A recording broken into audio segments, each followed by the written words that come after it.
بسم اللہ الرحمن الرحیم۔ حضرت معاویہ بن ابی سفیان رضی اللہ تعالی عنہ سے یہ حدیث نقل کی گئی ہے۔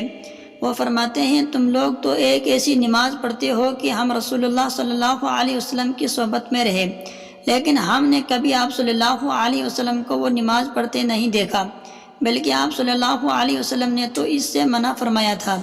معاویہ رضی اللہ تعالی عنہ کی مراد عصر کے بعد 2 رکعتوں سے تھی، جسے آپ کے زمانے میں بعض لوگ پڑھتے تھے۔ حضرت ابو ہریرہ رضی اللہ تعالی عنہ سے یہ روایت نقل کی گئی ہے۔ وہ فرماتے ہیں، نبی کریم صلی اللہ علیہ وسلم نے 2 وقت نماز پڑھنے سے منع فرمایا، نماز فجر کے بعد سورج نکلنے تک اور نماز عصر کے بعد سورج غروب ہونے تک۔